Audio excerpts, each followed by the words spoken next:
5 costly retirement mistakes to avoid. And for full transparency, I haven't finished the 5 in my head right now. I'll start off with number 1. Number 1 is not planning for your retirement effectively. The majority of people watching this channel will be in their 60s, already at retirement and understanding how to deal with their retirement. So you may not be able to fix that, but if your partner, your spouse, your kids, whoever it is, go and tell them, go and tap them on the shoulder. Hey, I only found Cameron James when I was 66. I only started getting interested in my pension pot when I was about to retire. You need to help your kids and everyone else in your family, any colleagues, friends at work, help them avoid this mistake. Plan early. Plan in your 30s, your 40s, your 50s. Understand the importance of compounding money over the course of time to leave yourself a bigger pension pot. The second biggest mistake to avoid, in my opinion, is not using a financial advisor. Now, obviously you can say I'm biased in my opinion of this. However, over the course of time, using a financial advisor and not using a financial advisor, if I look at my clients and the number of them who say to me, after 5 years of working with me, Dominic, I wish I'd met you 20 years ago. Now, obviously that's hearsay and I'm not going to back it up with all the statistics and data, but I hear that from clients all the time. Why am I hearing that from clients? Because they realize that they don't know everything.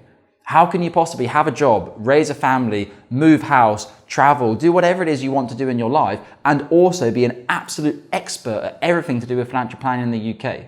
Taxes, JISAs, ISAs, SIPs, GIAs, everything else that you can invest your money in the UK and how you should be contributing, what you should be doing. Unless you know all of that like a drop of a hat, as a financial advisor should, you're probably going to get a lot of value from working with a financial advisor. Now, most financial advisors I know in the UK, and certainly us here at Cameron James, we will always provide you a free advice report at the beginning, unless it's a DB pension transfer. Obviously, as part of a 2-advisor model, that would be a non-contingent fee for the DB advice report from the pension transfer specialist. However, everything else, we will literally tell you exactly what we recommend you to do with your money. You could go and take that recommendation and do it yourself. If we recommend you, say, the AJ Bell Invest Centre SIP, you could go and open up the AJ Bell You Invest SIP. You could do it all yourself. We don't care. We're going to show you everything of what we recommend, because at the end of the day, you can do it once. But over the course of 5, 10, 15, 20 years, you can't keep going and getting free advice from someone to understand what to do. You're far better off paying for that financial advice.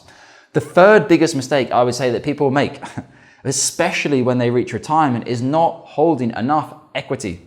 Okay? Now, everyone should hold the highest level of equity weighting that they can in line with their appetite for risk and also their capacity for loss. Personally, in my own professional opinion, I do not see where the empirical data supports the idea of reaching 65 and suddenly saying, I need to take my cards off the table and I want to take less risk. That might be an emotional thought in your brain and it might make sense in your head, but the empirical data does not support that opinion. And a lot of my clients here at Cameron James, over the course of the years of building a relationship with them and building trust with them, some of them following a defined benefit pension transfer, I have got them to increase their risk profile over the course of time. Say they join as a balanced investor of 3 out of 5 and had XYZ growth in the first 3 or 4 years.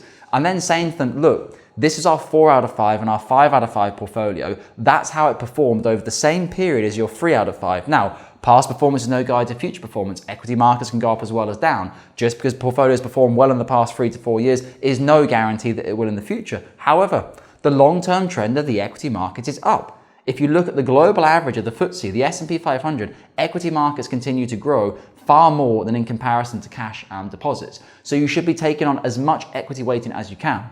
Now, the conversation with my clients gets interesting when they say, actually, yeah, you know what? You've already educated me, Dominic. I already knew. My SIP is not going to have inheritance tax applied to it at the current legislation at the moment. Whether or not Labour might change that in the future, who knows? It's pure speculation.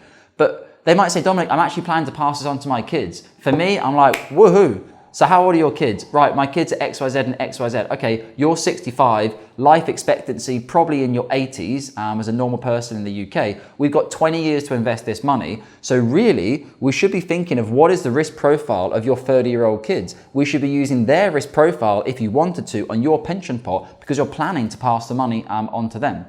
If that's something which scares you, or you think Dominic's talking crackers, why would you take on more risk when you get into retirement? Have a conversation with myself. You can email me, dominic.murray@cjfinance.co.uk to start a conversation. You can also use the calendar link below to book in a time to speak with myself or one of our advisors here at Cameron James for them to explain this to you in more rationale and even provide you all the empirical data as to why we believe holding as much equity weighting throughout the entirety of your life is beneficial for you. The fourth biggest mistake I would say people make in retirement is not having enough fun. Okay? Like when you're planning retirement, make it fun. Say to yourself, set up a plan. What are your goals? Don't just get over the line at retirement. You've worked so hard. Sit down with a real financial advisor, a full fat financial advisor like us here at Cameron James, and understand what is it you want to do. In the first 5 to 10 years of retirement, what's big for you? What's important? You might say, you know what, Dominic, I don't want to do anything. I want to sit in the garden, have a cup of tea, and just chill. I don't really want to spend that much money. I want to pass it all on to my kids, whatever it might be. That's fine. But for a lot of other people, they're saying, you know what, we're finally free of the kids. Yes, there's grandkids, but we can go on holiday. We can go and do things. I've always wanted to buy a car. I've always wanted to go on a cruise. I've always wanted to climb Mount Everest, whatever it might be. Add that into your financial plan. It might not be viable.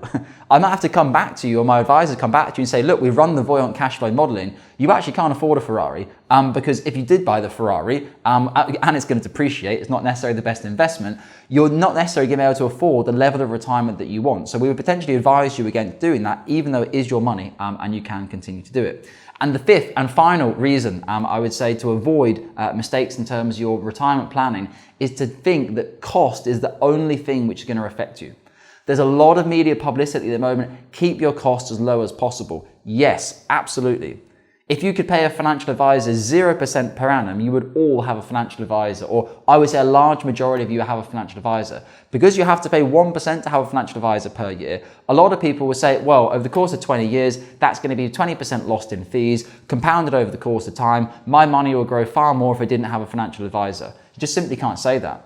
The only way you could do that comparison is if you said, right, I'm going to manage one pension pot and I'd like my financial advisor to manage the other pension pot at 1% per year. See after 5 years who's winning. And I think you'll be surprised. And the reason you'll be surprised is it's very difficult for you to protect yourself from your emotions. Our job as a financial advisor, one of the biggest things we do is stop people from making mistakes. When markets are going up, up, up and up and people just want to add more and more money to their pension pot. When markets are going down though, they want to take money out of their pension pots. Like it's that type of cognitive bias and behavioral therapy, which we have to do here at Cameron James, and all our advisors are trained on it. We talk about it a lot inside the company. That is one of the most valuable things you'll ever have from a financial advisor. If you think I've missed anything off the list, if you think I'm wrong, if you think I'm right, let me know in the comment section below and look forward to hearing from you. And as always, take care of your UK pension assets.